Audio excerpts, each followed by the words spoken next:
Buenos días a todos. Muchísimas gracias por estar con nosotros en el día de hoy. Este es el segundo día que tenemos para lo que es el evento del Congreso Interuniversitario sobre Química Verde y Tecnologías Limpias. Hoy tenemos el agrado de estar primeramente con la doctora Mónica Morales Macís. El día de hoy, más o menos para volver a recapitular lo que se habló ayer al inicio, para los que no pudieron estar, este evento consta de 4 días. El día de ayer fue la apertura, el lunes será el cierre y durante el fin de semana tendremos 3 charlas eh, en diferentes tiempos, a las 10, a las 2 y a las 5 de la tarde, hora de Costa Rica, para todos los interesados. Eh, el, el link para aquellos que están interesados en obtener el certificado del evento se dará a aquellas personas que registren asistencia en 3 o más charlas y aparte de eso a todos los que estén interesados en participar en la rifa o en el sorteo que tenemos preparado. Son 3 ganadores. Pueden acceder al mismo link que se estará pasando en los últimos minutos del evento para que queden participando.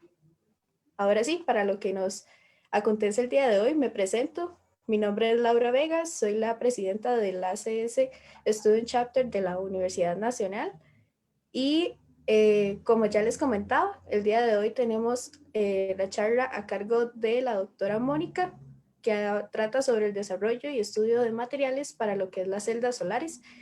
Ella nos va a dar una breve introducción sobre todo lo que ella ha realizado, pero para comentarles un poco, la universidad base de ella es costarricense, es la UCR, pero ha terminado trabajando como profesora en la Universidad de Twente en Holanda. Entonces, una carrera digna de admirar. Sin más, los dejo con la doctora Mónica para comenzar este interesantísimo tema.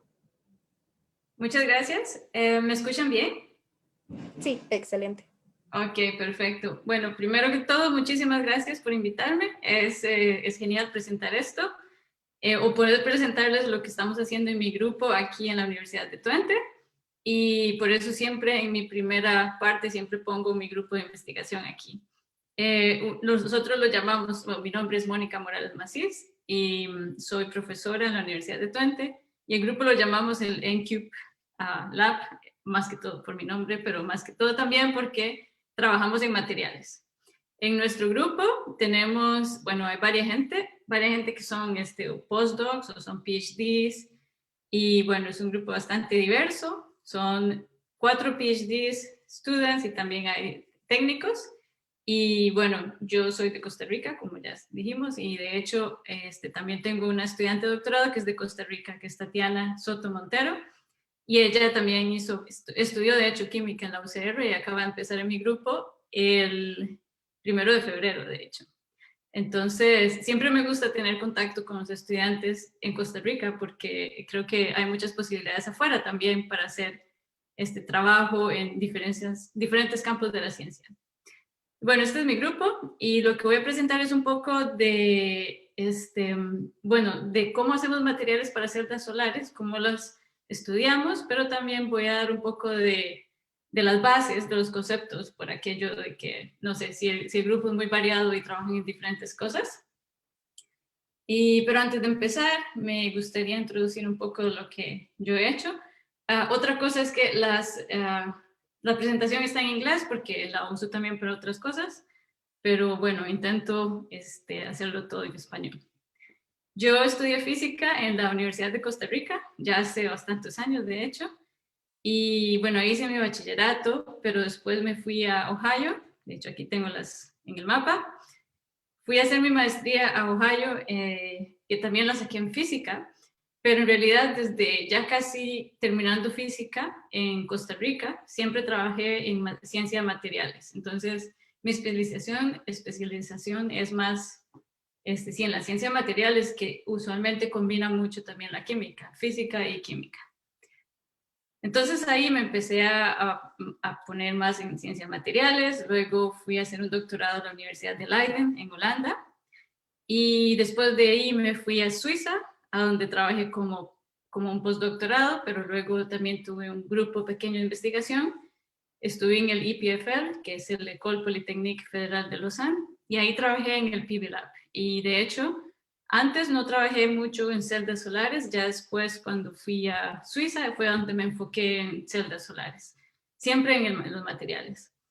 Y desde el 2018 estoy en la Universidad de Twente, aquí en Holanda. Entonces, estuve en Holanda para mi doctorado, luego volví, pero más al otro lado de Holanda, que es más cerca de Alemania, creo.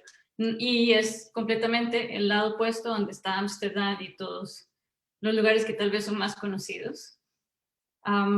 Y bueno, también puse estos dos porque durante mi doctorado en Leiden también fui a Japón por unos meses y durante el tiempo en Suiza también fui a California. Y bueno, suena como que he andado por todo lado, en realidad sí, he buscado oportunidades y no sé, es una de las cosas que me gustaba un montón, me gusta mucho hacer, aunque ya no puedo hacer tanto. Y siempre voy a Costa Rica y de hecho doy charlas si se puede en la UCR. Y bueno, ahora tampoco puedo ir por COVID, pero espero poder ir pronto otra vez. Es un poco de lo que he hecho en mi carrera, pero siempre en ciencia de materiales. Como dije, yo estoy en la Universidad de Twente, donde estoy haciendo mi grupo. Aquí lo pueden ver en el mapa. Entonces, completamente al otro lado de Holanda, más cerca de Alemania, de hecho. Más cerca de Alemania que de Ámsterdam. Leiden está, de hecho, en este lado.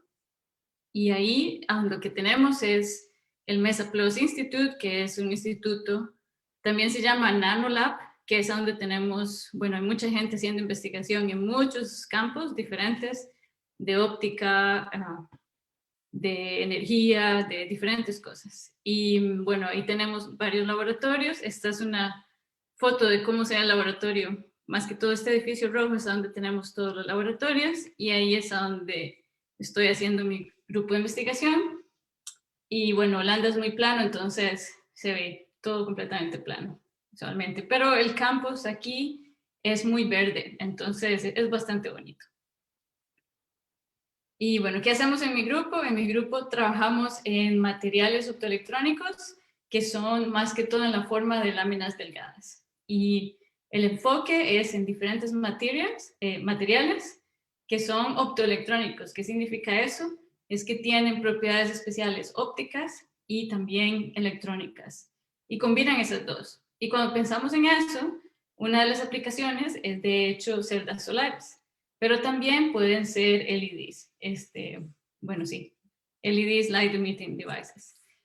¿Por qué? Porque necesitamos materiales que funcionen muy bien con la luz del sol, esa es la parte de óptica, pero que también puedan extraer electrones o cargas eléctricas, que es la parte de las electrónicas. Lo que trabajamos mucho es en la fabricación de los materiales y usamos diferentes métodos y también en la caracterización de esos materiales. Esto lo hacemos nosotros en el laboratorio y lo de este lado aquí, que es más que todo también hacer modelos de materiales y entender la parte más teórica de los materiales y por otro lado también hacer dispositivos. Eso lo hacemos nosotros con colaboraciones. Entonces buscamos siempre universidades o institutos que tengan celdas solares y que nosotros podamos usar nuestros materiales y probar que funcionan bien o que aumentan la eficiencia de las celdas solares, por ejemplo.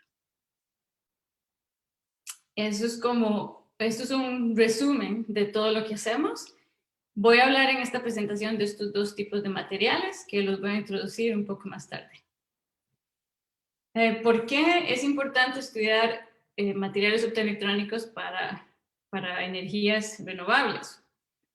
Y aquí lo que les enseño es primero qué tipo de tecnologías sostenibles tenemos disponibles y por qué queremos buscar otros materiales. Por ejemplo, en este caso podemos pensar en baterías, celdas solares y también turbinas de viento. En este caso, todas estas formas son de energía renovable y energía eficiente. En el caso de materiales optoelectrónicos, los usamos más que todo para las celdas solares. Sin embargo, la ciencia de materiales se aplica en todos los tipos de energías. Pero hoy nos vamos a enfocar en celdas solares. Y antes de empezar a hablar de celdas solares, ¿cuál es el principio de estas celdas solares? ¿O qué necesitamos para hacerlas? Lo primero que necesitamos es un semiconductor. El material semiconductor son materiales, como, bueno, lo pueden ver aquí, esto es solo decir, es un material simple, pero lo que tiene es que tiene una energía de banda prohibida, que es lo que le llamamos aquí.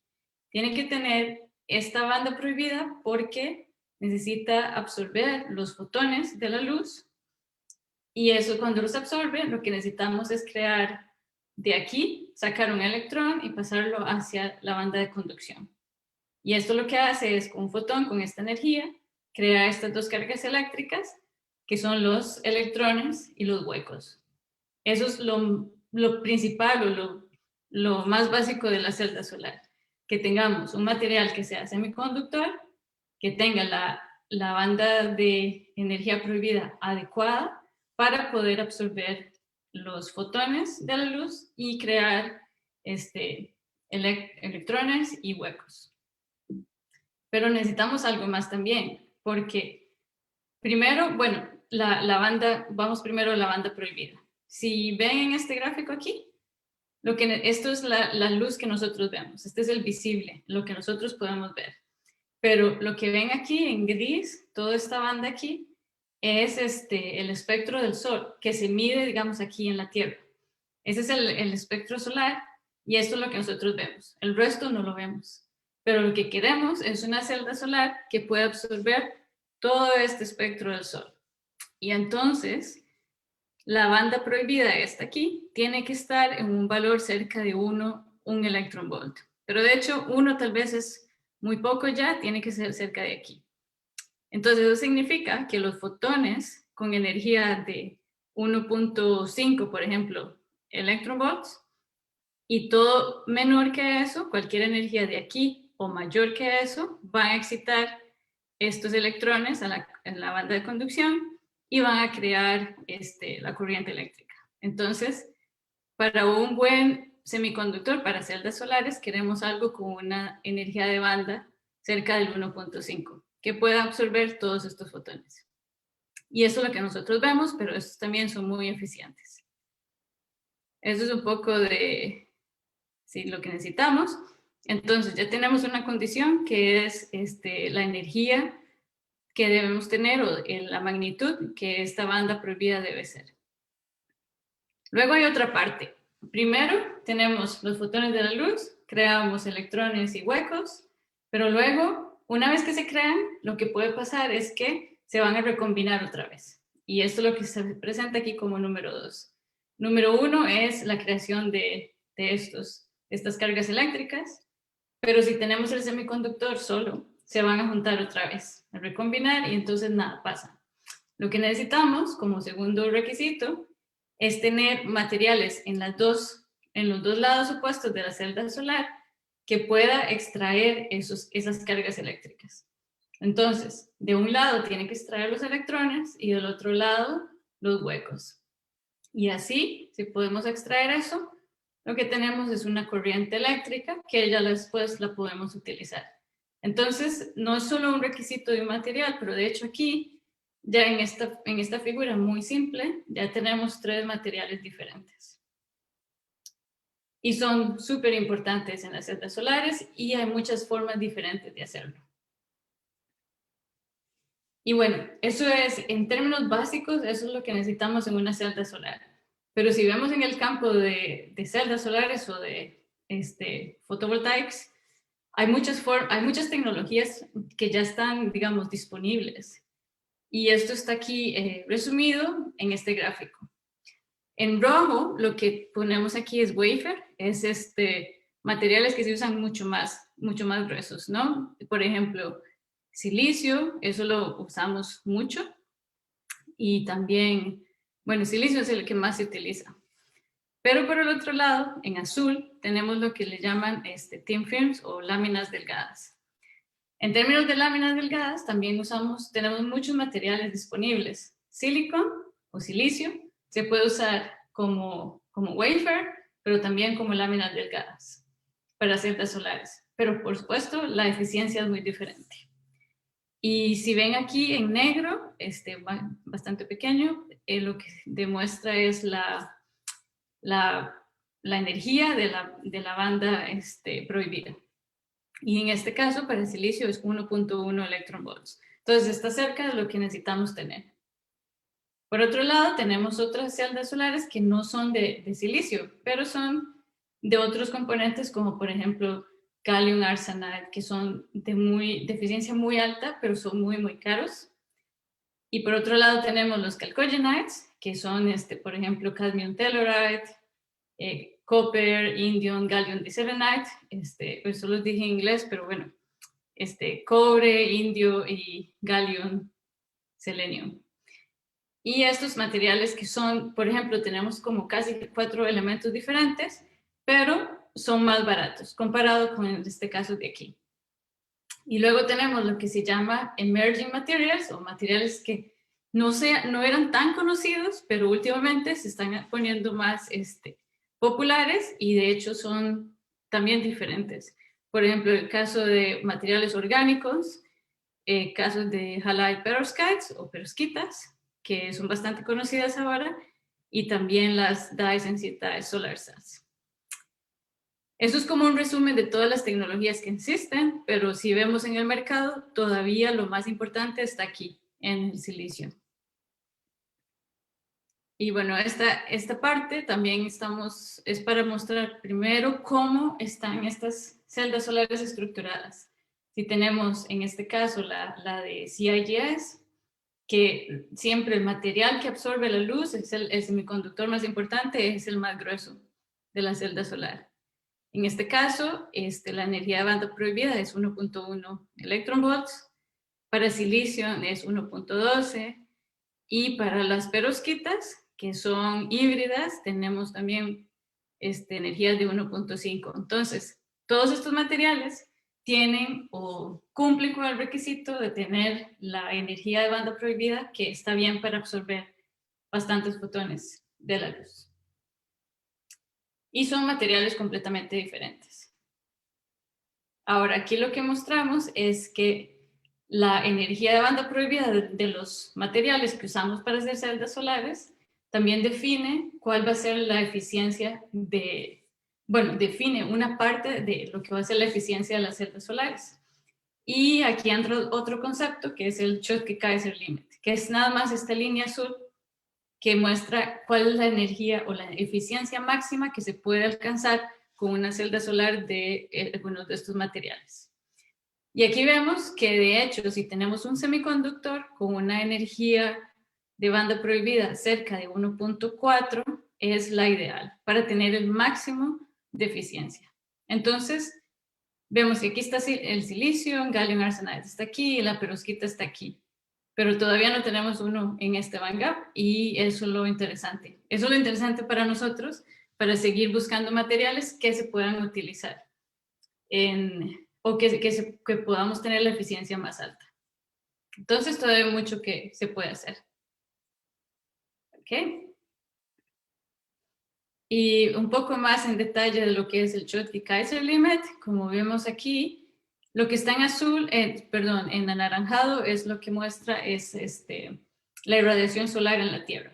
Y lo que vemos es que en la línea azul es lo que determina la máxima conversión que se puede tener para una celda solar, que es simple, como lo llamamos aquí, single junction, es solo una capa de celda solar, y la mayor eficiencia que se predice con esta teoría es que uno puede llegar solo a 33%, porque el resto se pierde en, no sé, calentamiento o recombinación y otras cosas. Entonces, lo más importante es saber que uno dice, bueno, yo puedo tener 100%, que puedo tener 100% de eficiencia o 80%. No es, la teoría lo que dice es que no se puede porque hay otros mecanismos que no van a permitir que eso pase. Entonces hay que jugar con otros parámetros, como poner 2 celdas solares juntas y aumentar la eficiencia. Entonces, bueno, hay muchos detalles en esto, pero no voy a ir mucho más que con este mensaje de la máxima eficiencia. Y como ya habíamos dicho, hay muchos tipos de celdas solares, muchos materiales que se han usado y bueno, uno siempre puede accesar esta tabla de eficiencias de celdas solares y es del National Renewable Energy Laboratories en Colorado. Y bueno, siempre está en internet, pueden ver las últimas eficiencias.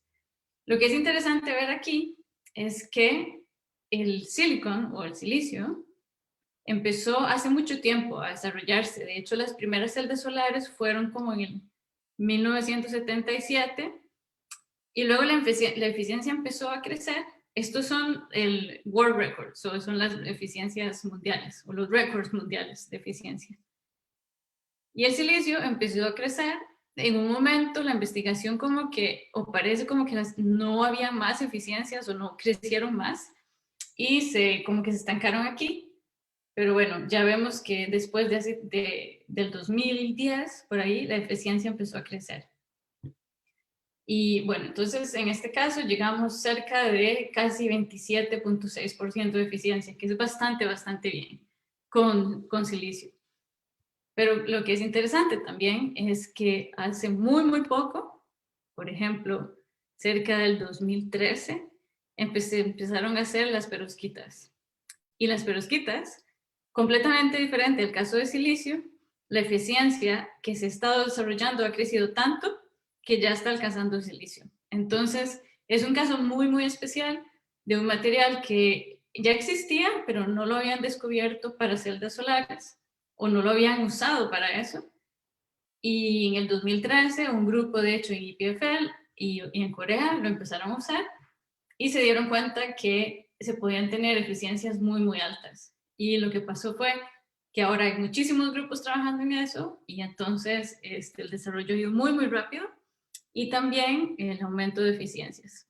Y con eso tenemos, en este caso dice 23%, pero esta creo que no es la más nueva. Hay que ver los nuevos récords, pero estamos muy cerca de silicio. Y bueno, como les dije antes, el límite teórico es 33% de eficiencia, pero luego van a ver que aquí hay celdas solares con eficiencia más alta. Se toman dos celdas solares y se ponen juntas para absorber una parte más amplia de la irradiación solar. Es un concepto más complicado y de hecho todas estas celdas son muchísimo más caras. Ok. Como vimos, hay muchísimos materiales que se pueden usar para celdas solares y cómo se pueden hacer, cómo puede uno pensar en qué materiales hacer. Hay muchísimas combinaciones y posibles, pero claramente estamos limitados con la tabla periódica. Pero si vemos a esto, tenemos muchas oportunidades. Pero es muy importante también pensar en otras cosas. Podemos pensar siempre en qué semiconductor es importante, cómo hacerlo, cómo doparlo, pero también cuando queremos hacer energías renovables, sostenibles, es importante pensar que los materiales tampoco sean tóxicos y que tampoco sean críticos, porque al final también lo sacamos todo de la tierra, ¿no? Entonces, en este caso, por ejemplo, cadmio se usa mucho en unas celdas solares bastante eficientes, pero es tóxico. Y el LED también es tóxico, entonces otra parte de la investigación también se enfoca o nos enfocamos en buscar soluciones que no sean tóxicas. Y también esto es un poco, bueno, es un poco disperso el gráfico, pero lo que también tenemos que ver es que la importancia económica de esos materiales o los elementos y el riesgo de accesarlo, de tenerlo. Y entonces lo que se muestra aquí es que todos estos materiales en rojo son materiales que se definen como críticos porque no hay tantísimos en la tierra para extraerlos o es más difícil extraerlos. Y si vemos, en este caso, Indium se usa mucho en celdas solares y Gallium también, pero son bastante críticos. Entonces son una de las consideraciones a tener cuando se desarrollan estos materiales. No es solo pensar en la celda solar, pero también en todos estos factores.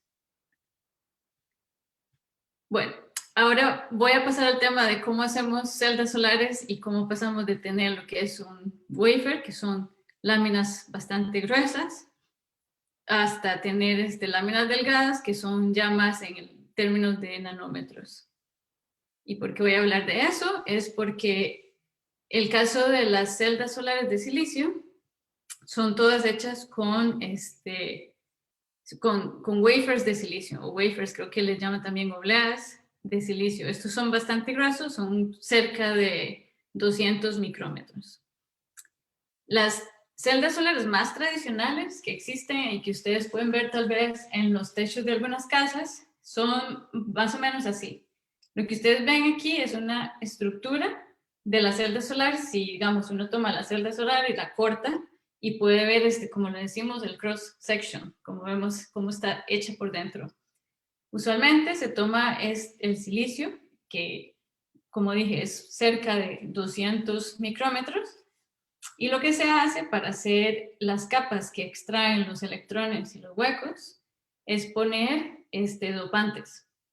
Pero los dopantes son un elemento adicional que se le pone al silicio y se introduce en el silicio.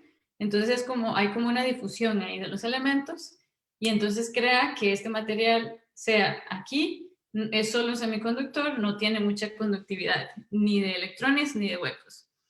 Pero luego aquí, la parte verde, es la parte que tiene más conductividad de electrones, y la parte roja tiene más conductividad de huecos. Entonces creamos el electron hole pair aquí, y luego aquí lo extraemos.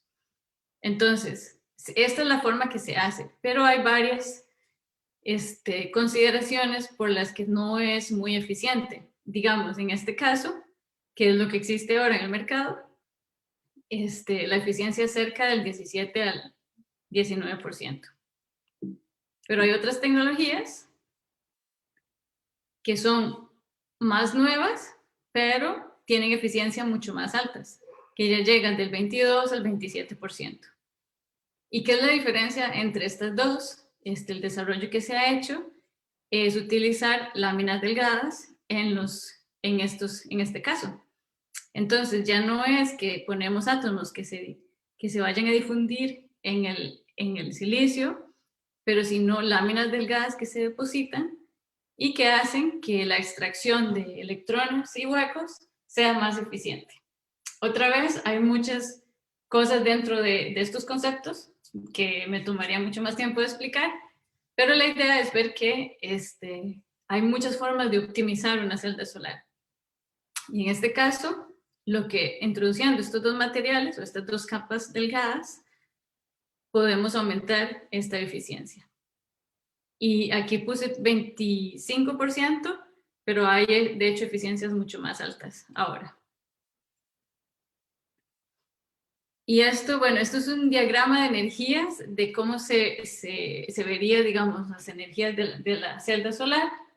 Esta es la parte que absorbe los fotones, esta es la parte que extrae los huecos, y esta es la parte que extrae los electrones. Pero también está el TCO, en la parte que voy a explicar ahora. Si vemos aquí, esta es una estructura de una celda solar. Y en esta celda solar se ven varias capas. Como dijimos, usamos estas láminas delgadas. Pero entonces, uno crea aquí los electrones y los huecos.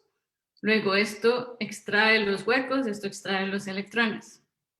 Pero luego, si son creados cerca del centro de la celda solar, ¿cómo los extraemos? A la parte del metal, que en la parte del metal es lo que se va y se conecta para hacer toda la corriente eléctrica o para hacer el circuito.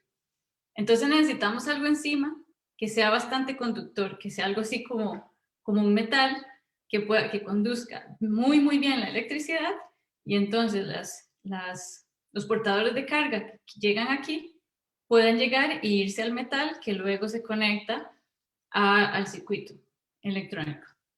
Entonces, necesitamos algo muy conductor como metal, pero necesitamos que la luz del sol llegue aquí. Entonces necesitamos un material que sea transparente para que la luz pase estas dos capas y llegan a ser absorbidas aquí.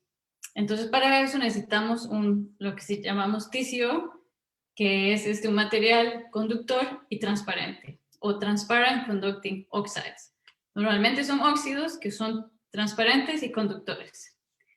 Y si vemos en esta celda solar que tiene eficiencias bastante buenas, en ese caso necesitamos la parte del frente, que es transparente, y también una parte de atrás. Y si ponemos una perovskita encima, porque las perovskitas absorben muy bien el visible, vemos que también necesitamos un TCO al frente para que deje pasar la luz que se pueda absorber aquí. Las perovskitas absorben muy bien el visible, pero no muy bien el infrarrojo. Entonces, se pone aquí, necesitamos otro TCO que deje pasar el infrarrojo hacia la otra celda solar y aquí se puede absorber todo el espectro que sobra, digamos, después de la perovskita. Esto es una celda solar tándem que en este caso se hacen para pasar el límite de eficiencia del 33% que les comenté antes. Pero volviendo al tema de los electrodos transparentes, es para mostrar que aquí es muy importante desarrollarlos porque lo que queremos es que estos materiales sean lo más transparente posible y que sean lo más conductores posible. Pero eso es muy difícil porque de hecho no es posible. Si pensamos en algo conductor, usualmente es un metal, y si pensamos en algo transparente, usualmente es un vidrio, por ejemplo, y el vidrio no es conductor. Entonces, es como, sí, hay como un juego entre las dos propiedades. Y para eso necesitamos buscar materiales diferentes. Entonces, ¿qué necesitamos para tener un electrodo transparente para celdas solares? Primero necesitamos que tenga conductividad alta y que transmita la luz en un rango bastante amplio del solar irradiance, de la radiación del sol. Y aparte de eso, hay otros requisitos que no los comento ahora, pero es importante que se puedan poner encima de la celda solar sin dañarlos y que tengan una interfase bastante conductora también. Y si pensamos en términos de electrodos transparentes, podemos ver, por ejemplo, aquí tres casos, porque los materiales que son en 2D materials, pensemos en grafeno, el grafeno es tan delgado que de hecho puede ser transparente y también es conductor. Entonces, electrodos transparentes, por ejemplo, puede ser grafeno. El grafeno puede funcionar, pero de hecho tiene defectos y no es tan fácil de poner encima de una celda solar de tamaño bastante grande. Por otro lado, también están los nanowires, que se pueden hacer de metal, como de plata, y como son de dimensiones muy pequeñas, se pueden poner como una red, y entonces la luz pasa a través de la red, y la conexión o la conducción de electrodos, de electrones, se puede hacer por las líneas metálicas. Esta es otra opción, pero nosotros trabajamos en esta opción. Los materiales, los óxidos, que son transparentes y conductores. ¿Y por qué? Porque en este caso, las propiedades de conducción y de transparencia son intrínsecas del material. En los otros casos, lo que hacemos es reducir la dimensión de los materiales, en este caso ya es intrínseco. Entonces tenemos una banda prohibida que es bastante amplia, entonces la mayoría de los fotones solo pasan sin hacer ninguna interacción entre la banda de conducción y el valence band. Y también podemos conducir electrones porque porque se pueden poner en la banda de conducción. Y aparte de eso, la mayoría de las celdas solares que son comerciales usan más que todos los óxidos. Esto es como más tecnologías nuevas, pero si queremos algo que sea relevante para la industria ahora, lo que se usan son los TCOs. Y de hecho, TCOs es un material que se usa también en las pantallas de los teléfonos, porque si ustedes pueden ver, por ejemplo, cuando yo hago esto para activar mi teléfono, el touchscreen, cuando lo toco, necesito una corriente eléctrica que va de cuando yo toco con mi dedo hacia las terminales. Pero también tiene que ser transparente porque los píxeles tienen que salir para que lo veamos. Entonces, los materiales o los electrodos transparentes y los óxidos en especial son de hecho usados bastantes en los teléfonos y cualquiera de los touchscreens que ven y todo. Aunque también ahora también se dice mucho de que grafeno puede utilizarse.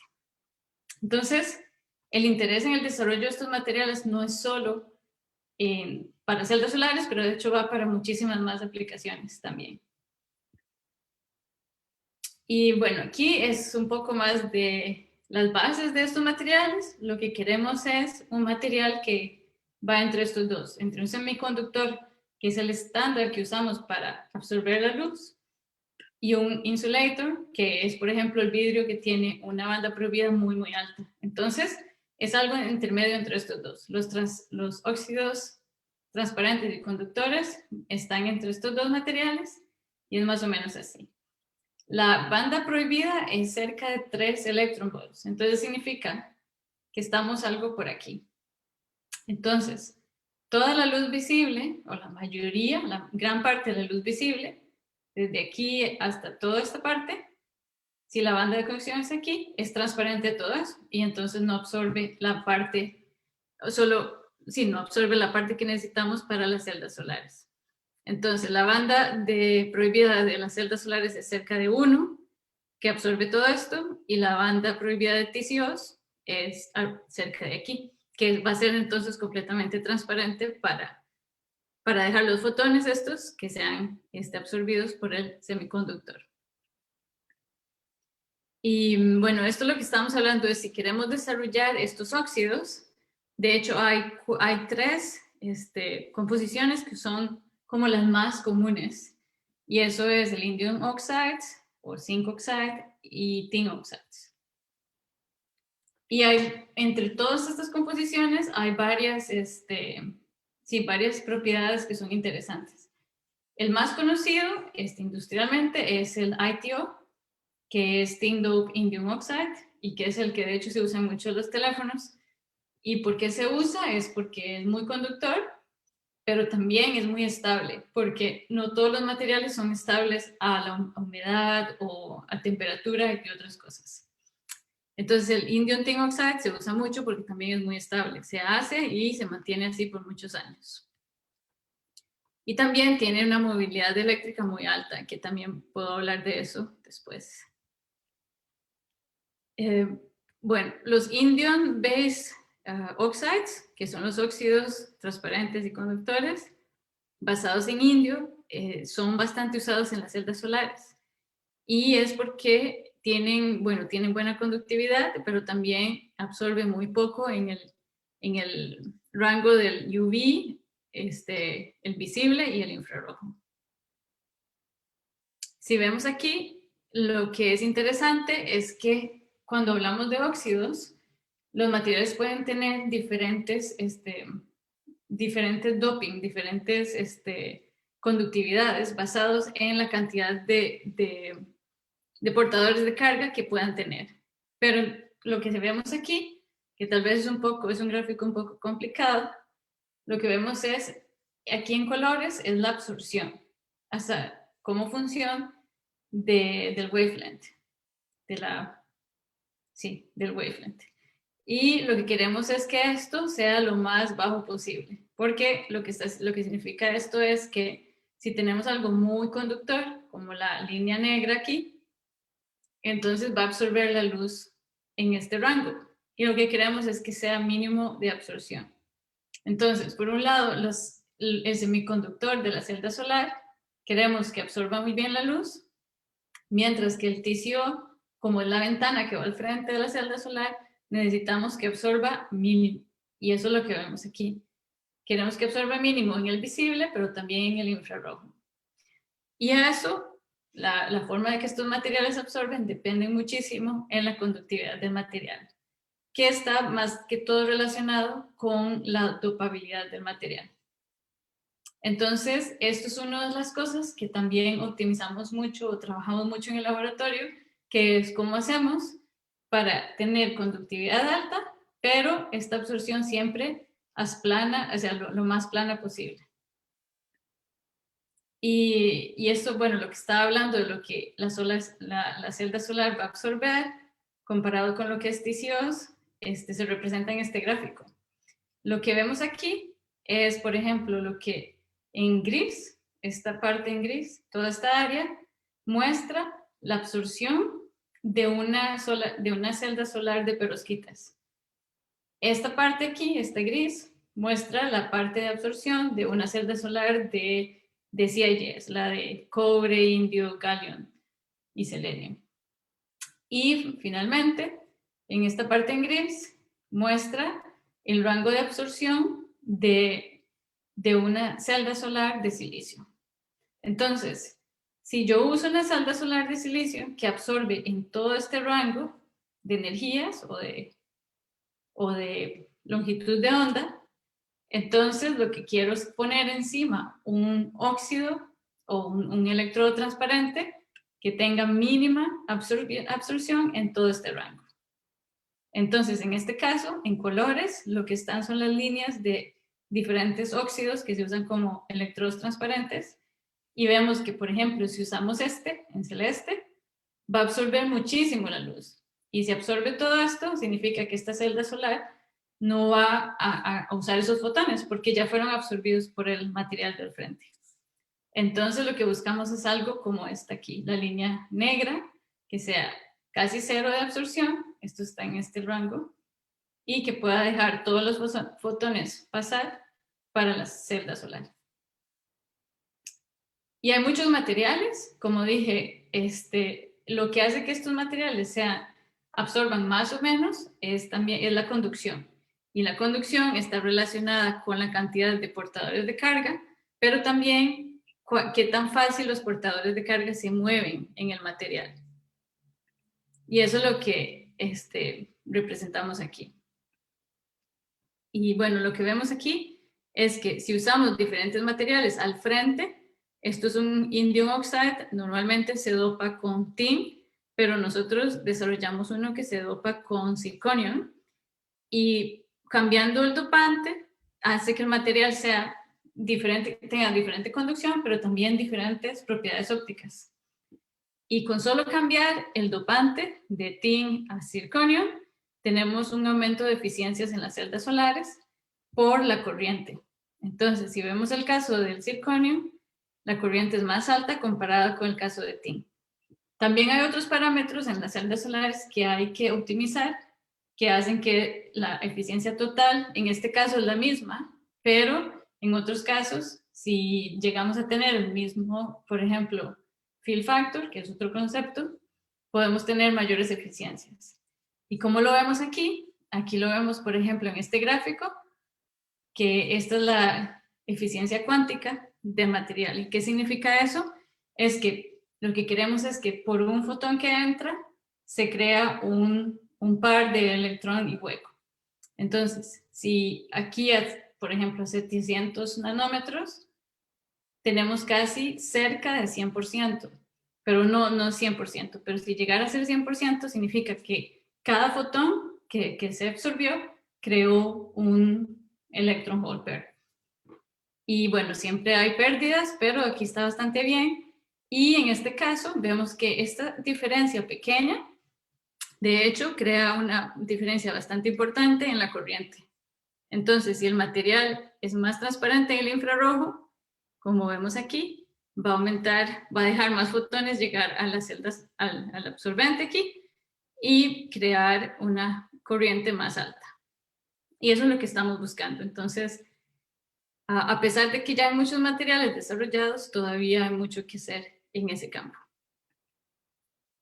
Y lo que les presento aquí es una foto de cómo se ve la estructura de la celda solar con el microscopio de Scanning Electron Microscopy. Ok. Una cosa que hacemos mucho en el laboratorio es investigar las propiedades del material, porque podemos poner las celdas solares y ver cómo funciona, pero también podemos entender cómo esos materiales están hechos y cómo lo podemos optimizar desde ahí. Entonces, lo que quería mostrarles es, por ejemplo, el caso de este material, que es el que pusimos en la celda solar, que si ven, de hecho, tiene como esta textura, que es como triangular. Esta textura triangular se usa para que la luz, cuando llegue, digamos, si es una superficie plana, se va a reflejar. Pero entonces, si es una superficie que no es plana y tiene varios picos, entonces la luz llega y como se refleja, luego es atrapada por otra pirámide. Entonces, otro de los trucos para hacer celda solar es jugar cómo la luz llega. Aquí, entonces, llega y no se refleja totalmente, pero va a ser atrapada por otra pirámide. Y el TCO, el electrodo transparente, va encima y como es una capa muy delgada de nanómetros, entonces va encima de las pirámides, como se ve exactamente en la foto. Pero esto es una foto de microscopía electrónica que se puede ver bastante grande, pero de hecho también podemos hacer microscopía electrónica de transmisión, a donde vemos muchísimos más detalles del material. Entonces podemos ir mucho más cerca aquí y de hecho ver lo que vemos aquí. Y la forma que nosotros optimizamos el material es poniendo, por ejemplo, hacemos una lámina delgada y luego ponemos la celda solar en un oven, en un horno a 200 grados o 100 grados. Y entonces, haciendo eso, la estructura del material también va a cambiar. Y entonces lo que muestro aquí es un video de cuando nosotros estamos en el microscopio de transmisión viendo cómo ese material cambia con temperatura. Y de hecho es bastante interesante porque lo que ven aquí en gris es el material que es amorfo, o sea, no tiene una estructura cristalina definida, es un material desordenado. Algo así como cuando pensamos en vidrio. Vidrio es un material amorfo. Pero estos puntos que ven aquí, de hecho ya son como semillas, le llamamos como el núcleo de la cristalización. Son nanocristales. Si empezamos a temperatura ambiente, lo que hacemos es aumentamos la temperatura y vemos cómo empieza a cambiar. Entonces, aquí ustedes ven aquí la temperatura que va creciendo y por otro lado vemos cómo esos nanocristales empiezan a crecer con la temperatura.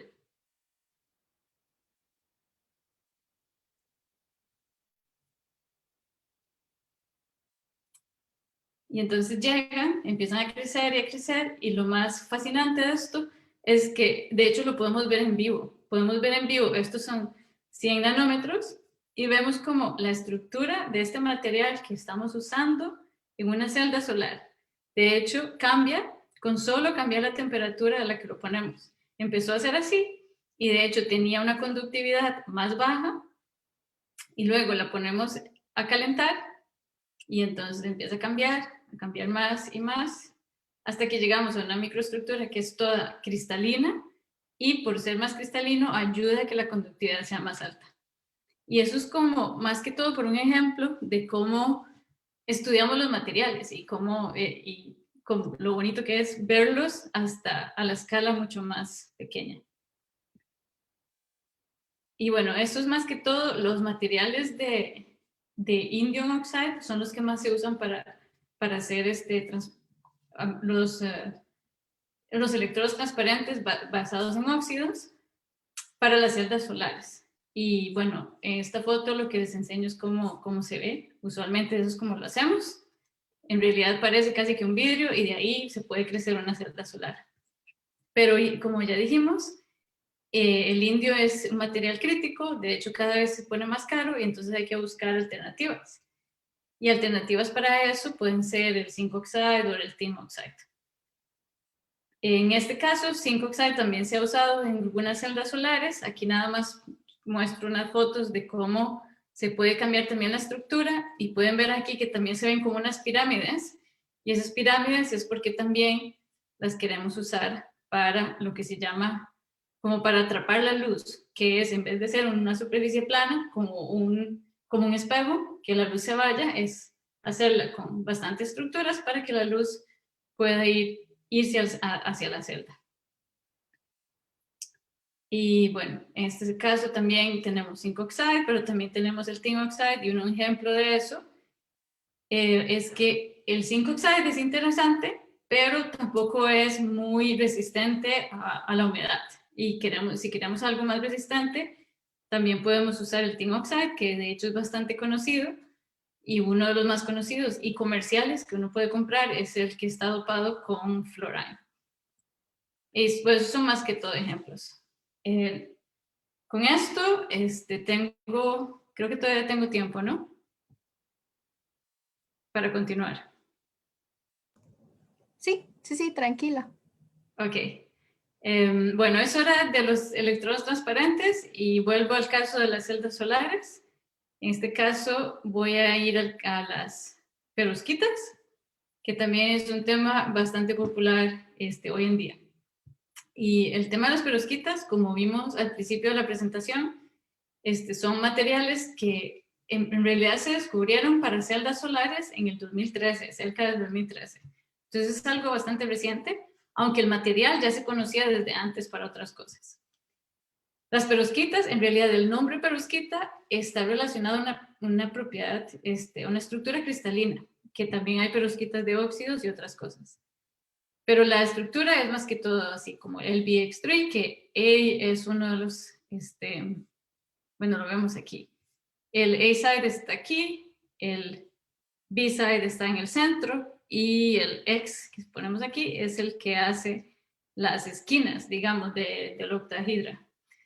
Pero lo interesante de las perovskitas que son híbridas es que uno de los componentes es un orgánico. En vez de ser un elemento solo, es de hecho una molécula.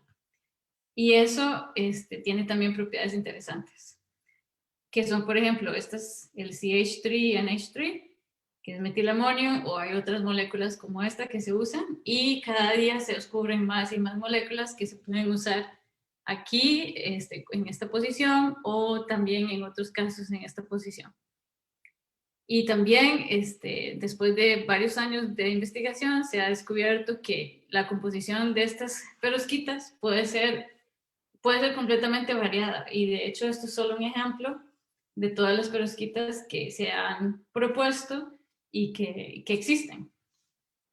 Todas con alguna propiedad diferente, pero lo interesante es que como tenemos tanta libertad en la composición para hacer estas perovskitas, lo que pasa es cuando cambiamos la composición, se puede hacer también un gran espectro de perovskitas que absorben en diferentes partes del espectro.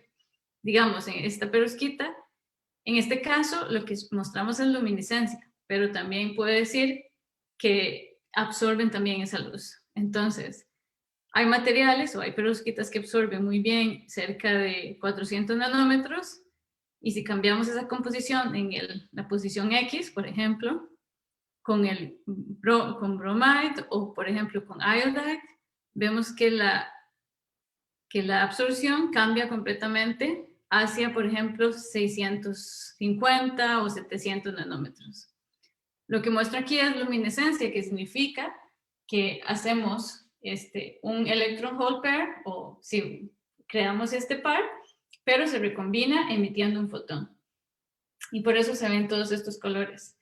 Hay muchos detalles en esto, pero lo importante es ver que estas perovskitas, una de las cosas que motivaron mucho a los investigadores es el hecho de que se puede cambiar y se puede jugar muchísimo con la composición. Entonces podemos hacer celdas solares que absorben en diferentes partes del espectro, o también se pueden hacer LEDs que emiten luz en diferentes partes con diferentes colores. Y por eso es que esta foto se ve de esta forma. Entonces, esa es una de las motivaciones de los materiales, el hecho de que tienen una banda prohibida cerca de este rango, pero también se puede variar con la composición. Entonces, el rango que necesitamos para una celda eficiente tiene una absorción muy alta. De hecho, aquí podemos comparar la perovskita, que tiene una absorción mucho más alta comparada con el silicio, que es lo que hemos estado viendo, es lo que más se usa hoy en día. Y bueno, también la tolerancia a los defectos, que es un tema un poco más complicado, y otras propiedades, que significa que tienes material que absorbe la luz, pero también tiene buena conexión con los electrodos que se ponen para extraer los electrones y los huecos. Entonces tiene muchas propiedades interesantes y por eso, gracias a esas propiedades, ha sido como lo que le llaman un game changer en campo de celdas solares, pero no solo en eso, también en luminescencia y también en detectores. Entonces ha sido material que, de hecho, hay muchísimos grupos en el mundo trabajando en eso. Sin embargo, hay muchas, ¿cómo se dice?, challenges o problemas todavía que resolver, porque el material es muy interesante, pero no es estable. Entonces, uno lo crece, pero si lo saca al aire o a la atmósfera, así como donde está uno, el material se deteriora. Entonces, por ejemplo, un material que absorbe bien la luz tiene que ser negro. Negro significa que todo se absorbió. Entonces, cuando lo hacemos, el material se ve bastante negro o café oscuro, y cuando se saca a, digamos, aquí, temperatura ambiente, se pone amarillo, que significa se degradó completamente. Entonces, uno de los problemas a resolver también está basado en LED, que también es tóxico, y también la forma de crecerlo es otra de las cosas a resolver. Esto lo voy a cambiar. Esto es más que todo para decir que las celdas solares que se hacen con perovskitas todavía son pequeñas y hay muy pocos grupos que lo pueden hacer en escalas grandes, pero bueno, ya hay algunas compañías que las están haciendo. Usualmente se hacen así y ya las están haciendo más grandes. ¿Y por qué es esto importante? Esto es importante porque si de verdad son tan prometedoras como lo hemos visto en investigación, es importante que alguien los haga en grande y puedan ver la compatibilidad para ponerlo afuera en las casas o para usarlo ya más comercial y que se puedan vender. Entonces, ya están empezando a haber compañías, pero claramente en estos momentos uno no puede ir y comprarlas. Todavía no han llegado a esa etapa. ¿Ok? Y bueno, ¿cómo lo podemos crecer? Hacer estas perovskitas, hay muchísimas formas porque el material es, de hecho, no tan difícil de crecer, pero nosotros, de hecho, acabamos de publicar un artículo en APL Materials donde hicimos un resumen de todos los métodos que se han hecho o que se han utilizado para crecer estas perovskitas. Y vemos que, por ejemplo, aquí arriba la mayoría siempre son basadas en solución, y lo que está basado en solución ya también se ha hecho más a escalas más grandes para poder hacer módulos en el futuro. Y esto es aquí, pero también tenemos casos de deposición en el vacío que es más controlado. Y en el laboratorio mío estamos trabajando en una técnica bastante nueva que no se ha usado mucho en ese campo, que es la deposición basada en láseres. ¿Y por qué usamos eso? Es porque la idea aquí es que casi todas las perovskitas se hacen en solución, pero cuando queremos cambiar la composición no siempre se encuentra el solvente que pueda funcionar. Entonces hay que hacer muchos pasos separados. Por otro lado, si lo hacemos por evaporación, el problema es que si se usan muchos elementos, se va a evaporar en diferentes a diferentes velocidades. Entonces, se llega a tener un material que no es uniforme. Y nosotros lo que estamos haciendo es buscar, en vez de usar la parte térmica, digamos, calentarlo y evaporarlo, usamos láseres, que entonces lo que hace es que toma el material y lo saca de una parte sólida y lo deposita directamente en el sustrato. Pero es parte del desarrollo que hacemos en el grupo. Y bueno, eso es parte del desarrollo y lo demostramos con esta perovskita, que es Cesium Tin Iodide, esa no es otra perovskita con otra composición. Y lo importante aquí es cómo lo hacemos. Nosotros, como es un método nuevo, tenemos que hacer todo desde el principio. Entonces, lo que hacemos es que compramos los polvos, como Cesium Iodide o Tin Iodide, los mezclamos y luego los presionamos todos hasta llegar a ser como casi como, yo le llamo como hacer pastillas, ¿no? Es como hacer una tableta con los polvos bien presionados. Y esa tableta la ponemos al vacío en una cámara de vacío y tenemos un láser de 248 nanómetros y ese láser tiene bastante energía para de hecho llegar, toca este material y lo que hace es una combinación de evaporación, pero también con otros procesos que hacen que el material aquí sea transferido al sustrato. Y de ahí lo que hacemos es una lámina delgada de la perovskita. Y una vez que tenemos esa perovskita la podemos caracterizar. Aquí hicimos X-ray diffraction, que es más que todo para ver si sigue la estructura del material que queremos. Y aquí lo que ven es lo que hicimos con el microscopio de transmisión electrónica. Lo que ven es la parte de la lámina delgada, a donde mostramos que la composición es a través de todo el espesor de la lámina delgada. Entonces podemos ver la distribución de todos los elementos, que está toda a través de la lámina delgada, que es cerca de 100 nanómetros. Entonces, esto es toda la caracterización de materiales, pero lo que es importante es ver cómo es el coeficiente de absorción, porque esto nos dice si va a ser un material que está bien, que funciona, que va a funcionar en el futuro como para una celda solar. Y lo que vemos en el coeficiente de absorción es que tenemos una absorción muy alta, de hecho mejor que otras perovskitas, y absorbe todo el rango de visible y más. Y si lo comparamos con silicio, que es el que vimos al principio, vemos que la absorción es mucho más alta. Entonces es un material sí, bastante prometedor para celdas solares. Y bueno, lo mostramos con una composición y ahora estamos viendo el caso de otras perovskitas que son aún más complejas. Por ejemplo, este caso, donde tenemos 4 elementos diferentes y ver si lo podemos hacer con el mismo método. Y lo que ven aquí es otra vez cómo hacemos los polvos, cómo lo vamos a mezclar todo, cómo lo presionamos, que llega a ser de aquí a aquí. Y después, cuando lo hacemos en una lámina delgada, cómo llega a verse en el microscopio. Entonces, es más que todo aquí lo que hacemos nosotros es buscar el método para crecer estas láminas delgadas para luego en el futuro hacer celdas solares. Y con esto llego a la parte más importante de la conclusión, es por qué estamos haciendo todo esto. Y la idea es que si tenemos buenos óxidos conductores y transparentes, ya sabemos cuáles son las mejores ventanas o cuáles son los mejores electrodos para estas celdas solares.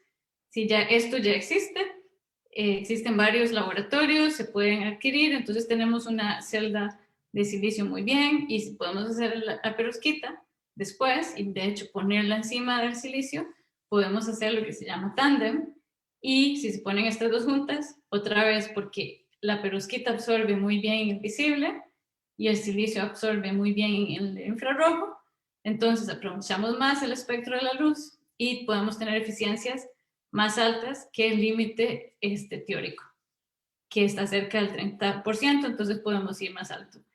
Y claramente nosotros no somos los únicos trabajando en esto. Hay grupos que ya han mostrado cerca de 28% de eficiencia y es uno de los temas que, digamos, uno de los temas más importantes en el momento en el campo de celdas solares, en el campo de, digamos, de materiales, de desarrollo de cosas, desarrollo de materiales nuevos.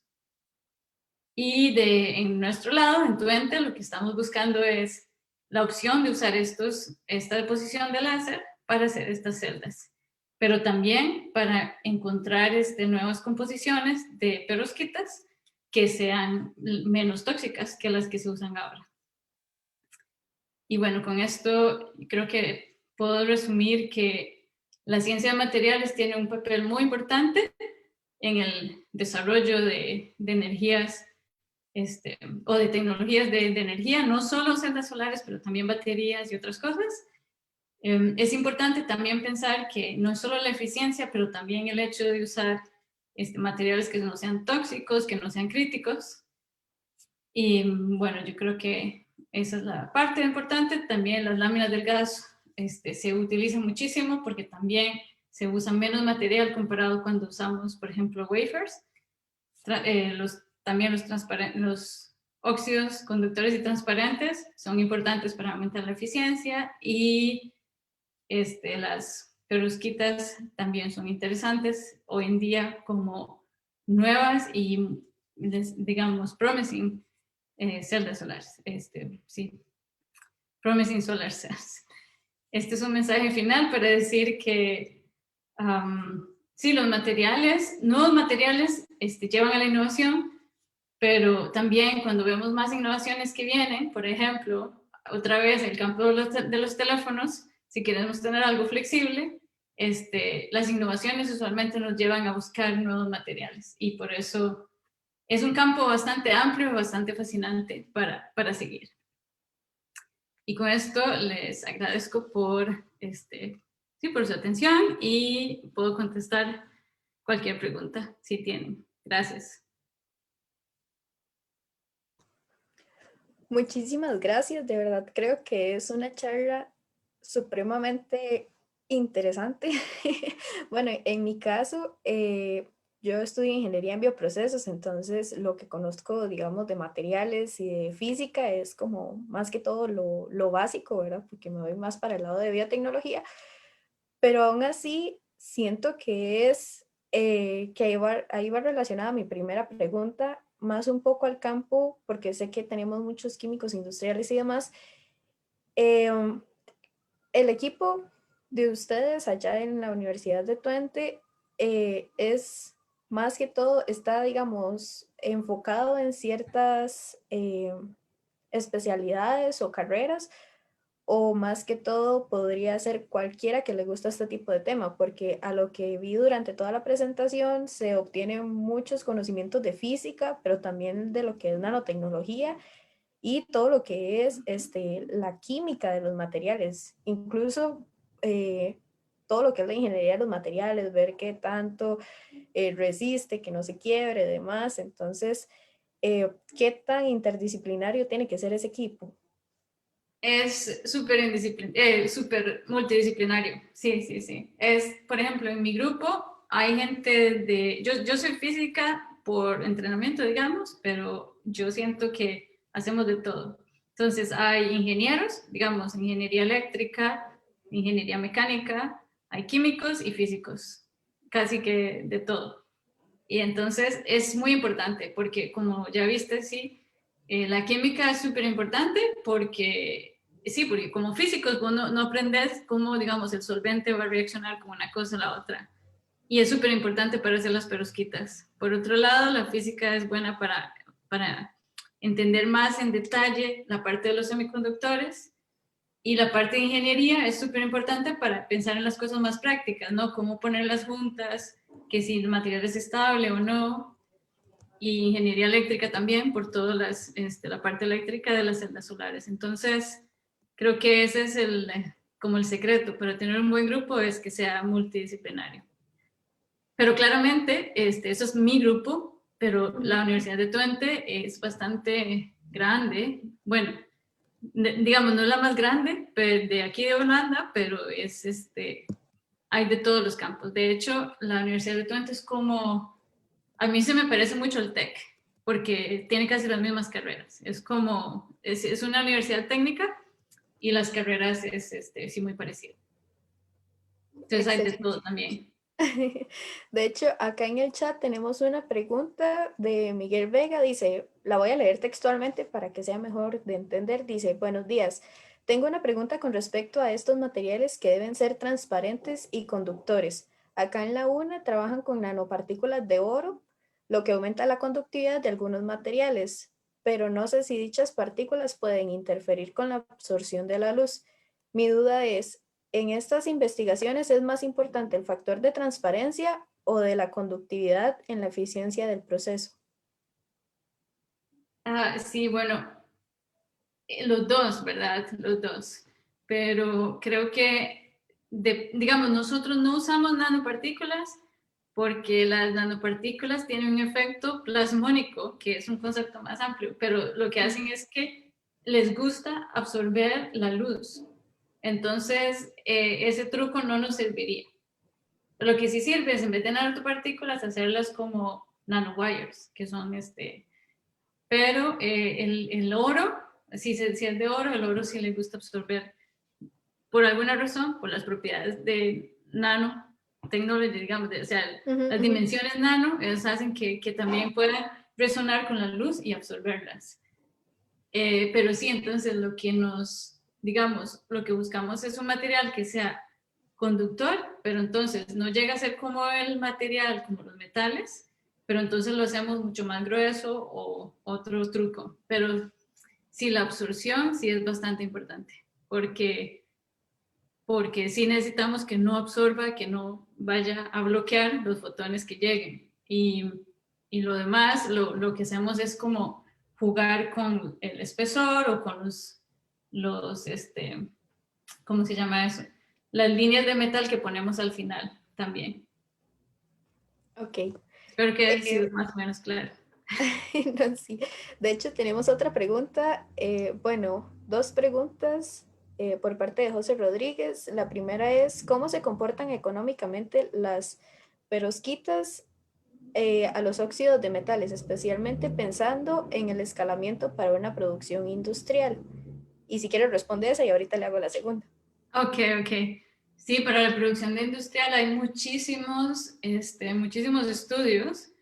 Yo no los tengo todos aquí a mano y no me acuerdo los resultados, pero digamos, lo que está pasando es que las perovskitas se pueden hacer muy simple, entonces económicamente pueden ser muy, muy interesantes.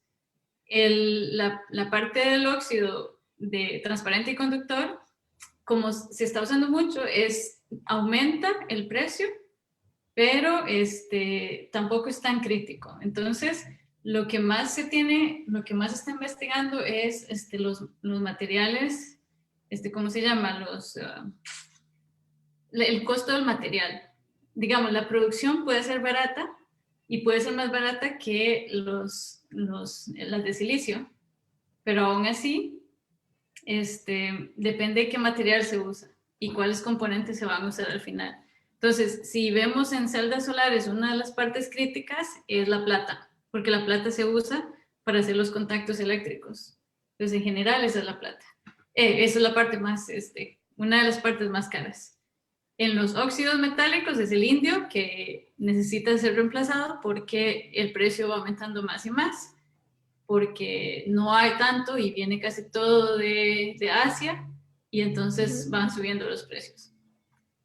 Y por otro lado, sí, las perovskitas están en el lado bajo, pero por el momento, pero ya hemos visto que algunos materiales que se usan para producirlas están empezando a aumentar de precio también, pero están en el lado, digamos, están en el lado más barato comparado con las que se usan para hacer celdas solares del espacio y otras cosas. Es muchísimo más barato.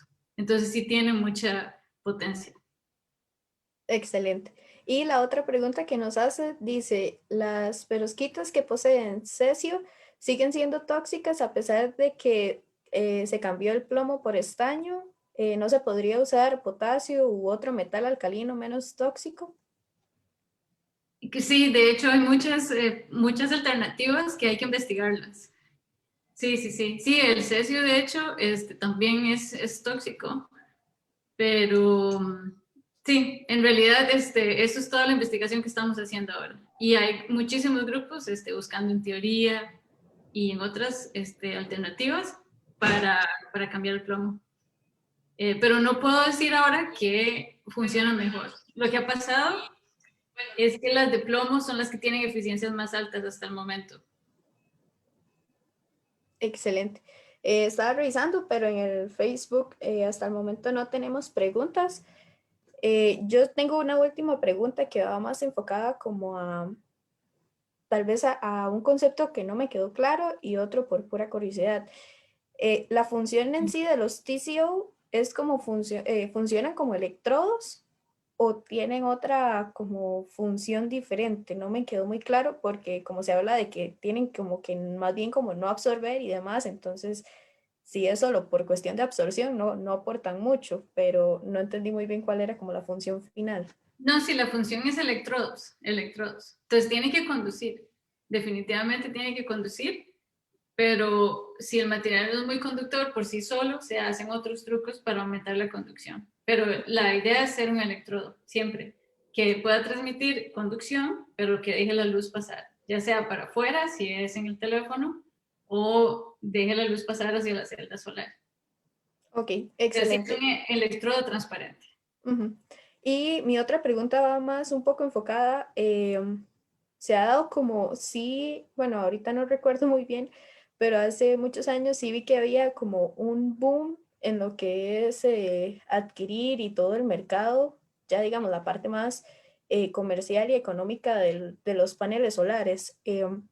¿Existe algún país que esté como a la cabeza de ese tipo de mercado o todavía se ve como muy parejo? ¿O todavía se queda mucho como todavía en lo que es investigación? No, en términos de celdas solares comerciales, esa es la pregunta más o menos, ¿no? Ujú.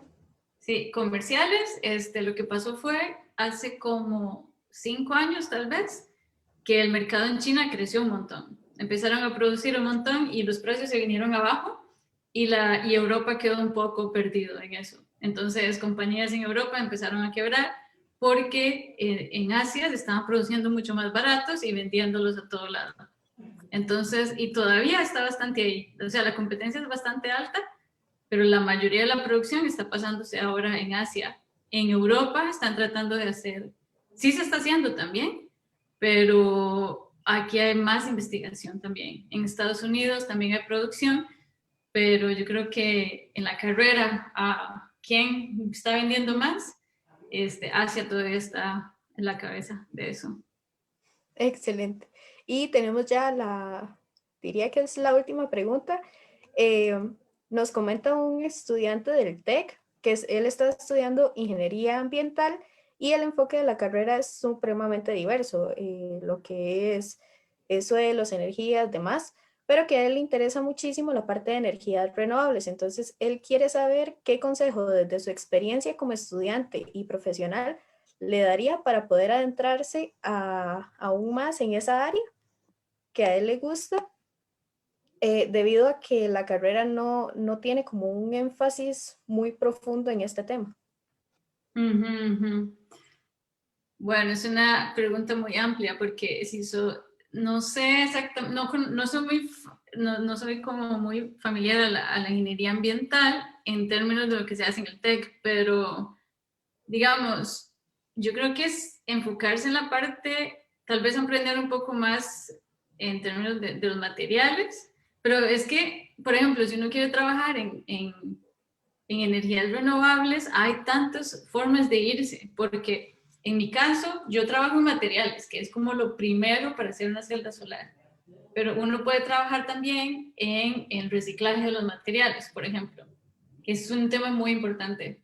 O puedes trabajar en los sistemas, que es cuando ya las celdas solares se hicieron, cómo ponerlas juntas y cómo ponerlas juntas en un módulo, y eso es ya ingeniería. Entonces, y hay otro campo que trabaja también en la parte que también va relacionada con materiales, pero cómo los residuos o eso al reciclaje afecta el ambiente en general. Entonces, el caso del plomo, cómo el plomo, digamos, si se pone una celda solar y la pones en el techo de tu casa y llueve, si el plomo se va a ir y cómo, a dónde va a llegar, a cuál río y no sé, todas esas consecuencias. Digamos, y hay otro campo que también investiga cómo las celdas solares se pueden adaptar en una ciudad o en una montaña o en otros lados. Porque uno siempre las ve en digamos, en los techos, pero ahora hay celdas solares que se ponen verticales porque absorben la luz de los dos lados. O que se ponen, digamos, que se ponen de diferentes colores para que se vea mejor en edificios. Entonces hay muchos campos. Yo creo que el término, digamos, en qué enfocarse es primero pensar como qué te interesa más, pero yo creo que sí, es un poco, tal vez acercarse más a la ingeniería, digamos, mecánica, eléctrica, ingeniería de materiales, como hacer un ligue por ahí, pero creo que el consejo puede ser muy variado porque hay muchos campos. También yo digo que cuando uno hace una ingeniería o unas ciencias, siempre hay muchas formas de cambiar. Yo no hacía celdas solares hasta que terminé, ni siquiera hacía celdas solares durante mi doctorado. y el campo lo cambié, digamos, después. Pero lo que es importante es tener, digamos, las bases de ingeniería, de, no sé, de física o de lo que uno quiera hacer. Entonces, o sea, siempre es posible cambiar un poco el curso, ¿no? De lo que uno va haciendo, mientras no sea completamente otra cosa. Pero bueno, sí, de consejos especiales es un poco difícil decir exactamente cómo irse. Excelente. Eh, ya no tenemos más preguntas y estamos apenas con el tiempo, entonces más bien muchísimas gracias por sacar todo este ratito. En realidad creo que todos los que están aquí presentes y los que se nos unieron por el Facebook están agradecidos. Para nosotros es un placer y en realidad siento que esto nos abre muchísimo el panorama, porque tanto la charla de ayer como hoy también tocaron el tema un poco de las vueltas que da la ciencia, entonces no necesariamente uno se tiene que quedar con la carrera base y tenemos muchos estudiantes que todavía están como en el bachillerato y demás, entonces es muy bonito brindarles esas oportunidades y ver qué tan largo se puede llegar, como en este caso toda su experiencia y hasta dónde está ahora. Entonces más bien le agradecemos de corazón y para todos los presentes, nada más recordarles que tenemos el formulario, está pronto a cerrar, más o menos como a las 11:40 se cierra, ya que es un periodo limitado para verificar la asistencia.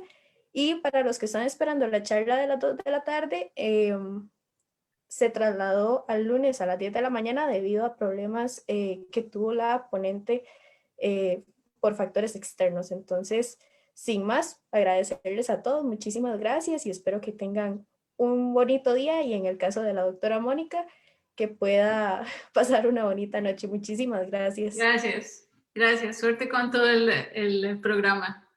Gracias, igualmente. Bueno, hasta Muchísimos luego. éxitos. Hasta luego. Gracias, igual.